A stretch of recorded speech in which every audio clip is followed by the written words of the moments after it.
No domingo, nós fizemos uma reunião em mais de 5 horas, na casa de Sua Excelência, o grande presidente Hugo Motta, que está querendo ajudar o Brasil. Vejo nele uma pessoa imbuída da melhor iniciativa, da melhor intenção de ajudar o Brasil. Não está preocupado com questões menores, está alçando o debate público ao patamar que ele merece estar. Grandeza, projeto, futuro. É isso que importa para um país discutir. É isso que nós temos que fazer aqui. E o presidente Hugo Motta nos convidou, na sua presença, para abrir uma negociação com os líderes sobre o tema despesa primária. Então, nós temos um encontro marcado, só falta fixar a hora e local, mas temos o compromisso de nos reunirmos para, olho no olho, discutir o seguinte: o que está na mesa? O que nós vamos, de fato, discutir? Nós vamos enfrentar a questão do supersalário ou não? Nós vamos enfrentar a questão da aposentadoria militares ou não? Nós vamos pôr ordem nos cadastros dos programas sociais ou não? O que nós vamos fazer de fato? O que está na mesa? Ninguém mais do que a área econômica, eu, ministra Simone, desejamos fazer esse encontro, repito, para fazer as partes caber no todo. E o ano passado nós tomamos iniciativas importantes, mudamos a Constituição Federal, discutimos abono, discutimos política de salário mínimo, discutimos várias coisas. Tem coisas que nós mandamos que não foram objeto de apreciação ou foram colocadas de lado num primeiro momento, por questões políticas que eu reconheço legítimas. Não estou aqui querendo ser mais sabido. Não. Mas, assim, há distorções no orçamento que nós precisamos corrigir. Nós precisamos enfrentar. E vocês vão poder contar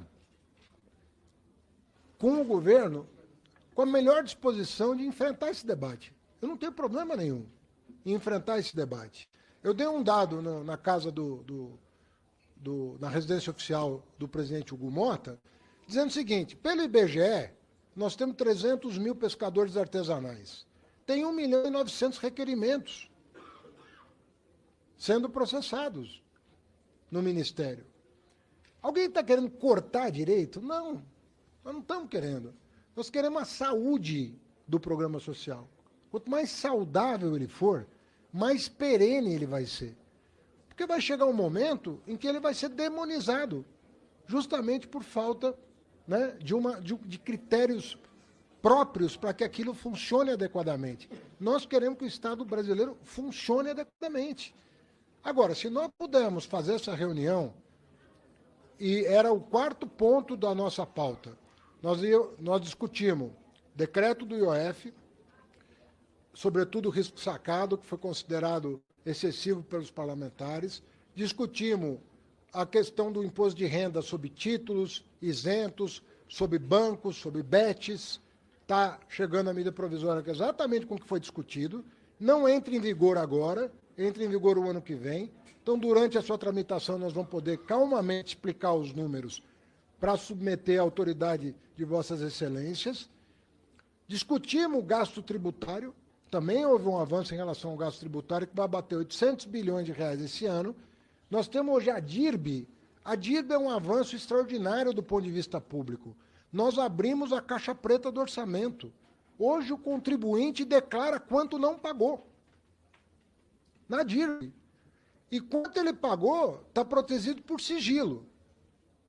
Então a gente não divulga, mas quanto ele não pagou é direito da sociedade saber. Quanto que ele não pagou em função de um benefício fiscal? Hoje, pela primeira vez na história, a população brasileira sabe quem não paga imposto por benefício fiscal. Então o pessoal às vezes fala: ah, mas o governo, no caso do agro, o governo está prejudicando. Nós fizemos o maior plano safra da história do Brasil pelo 2º ano consecutivo, e a renúncia fiscal do agro é 158 bilhões. 158 bilhões de renúncia fiscal do agro. Ou seja, nós vamos negar que nós estamos patrocinando Estamos patrocinando o agro brasileiro. Por isso que ele tem o tamanho que tem. Eu não estou aqui... Eu sou orgulhoso da agricultura brasileira. 158 bilhões. Isso declarado pelas empresas, não sou eu que estou declarando. É a empresa que está declarando. Deixei de pagar quanto? Tanto. Pelo quê? Pela lei e tal. E aqui eu não vim aqui, eu vim aqui em missão de paz. Eu não vim aqui... eu vim aqui em missão de paz para a gente evoluir no debate, para a gente dar transparência para os números, para a gente discutir os temas. Quando a gente fala em reduzir um pouco a isenção fiscal de título, reduzir um pouco o benefício de título isento, é porque nós estamos com uma Selic de quase 15%. Então, nem o Tesouro Nacional está conseguindo concorrer com esses títulos privados. Isso não é demonizar. Talvez esse governo seja o maior amigo da construção civil. Longe da gente. Não existiria essa construção civil nesse país. Metade da construção civil hoje depende do Minha Casa Minha Vida, que tinha acabado. Então, como é que um governo que é o maior apoiador da construção civil vai ser acusado de outra coisa? Não tem sentido isso. Ninguém aqui está querendo... Até porque esses benefícios fiscais não vão para o produtor. Não vão. 70% fica no meio do caminho, com o detentor do título ou o sistema bancário. Não fica com o produtor. Então a gente está vendo essas distorções e procurando corrigir. Aí você fala, não, isso é aumento de tributo. Não, é correção de distorção. São 41 bilhões de renúncia fiscal nos títulos isentos. 41 bilhões. É mais do que o seguro-desemprego inteiro. É 3 farmácias popular. Do que nós estamos falando? É o tamanho do PAC. Então, se nós tivermos boa vontade com esse país, abertura de espírito, nós vamos chegar à conclusão do que tem que ser feito. Às vezes as medidas são difíceis de serem tomadas, mas longe de nós a covardia zero. Não temos problema em discutir assunto nenhum. Mas tem que ser uma conversa olho no olho para saber por onde nós vamos avançar. Por onde nós vamos avançar. Agora, com a reforma do imposto de renda, que só pega o morador da cobertura. Repito, está pegando ninguém aqui, está pegando o morador da 0,8% da população que está afetada. Menos de 1% da população está afetada por todas essas medidas aqui de equilíbrio fiscal e de redução da renúncia tributária. Menos de 1% da população. Em benefício do quê? Mais crescimento, menos taxa de juros, mais emprego, mais igualdade. É um projeto sério, não é um projeto... Eu estou me estendendo demais, né? Mas é que eu me animei, tenho mais um pouquinho. Isso vai permitir espaço fiscal para investimento, deputado Barcelar. Essas providências é que abre espaço fiscal para aumentar o investimento. Nós precisamos de mais discricionariedade no orçamento para tomar as decisões corretas. Tem muito investimento que depende de parceria público-privada. Nem tudo é concessão.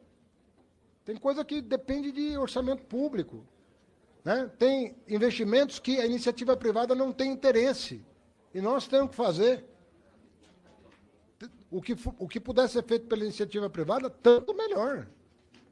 Tanto é que o nosso Renan Filho bate recorde atrás de recorde de licitações, de concessões, Brasil afora. Contra 4 concessões que foram feitas no período anterior, nos 4 anos anteriores, a meta do ministro Renan Filho é 30 concessões, 7 vezes o que foi feito no governo anterior. Com a iniciativa privada, sem um centavo de dinheiro público. Então, eu acho que uma coisa importante que o deputado Florentino perguntou, se nós pegarmos, deputado, a receita líquida federal do ano passado foi 2024, 18,4%. Dado oficial. 18,4% do PIB de receita líquida federal. 2022, 18,4%. É isso.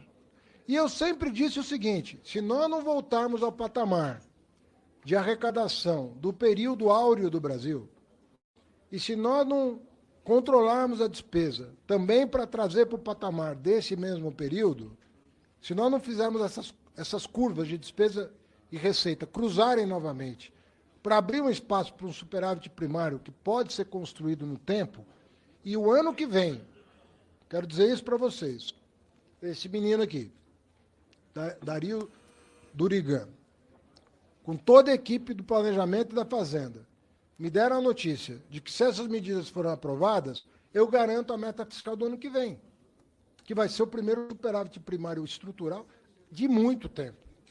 De muito tempo. Estrutural. Porque estrutural é não dando calote, estrutural é uma coisa séria, né? Não é vendendo estatal na bacia das almas, é fazendo a coisa certa. Nós vamos conseguir reestruturando o Brasil, reestruturando as contas públicas. E é isso, essa notícia que eu tenho, de que se a gente atravessar mais essa etapa, nós vamos continuar construindo. Agora, compartilho das preocupações porque são corretas. As partes têm que caber no todo.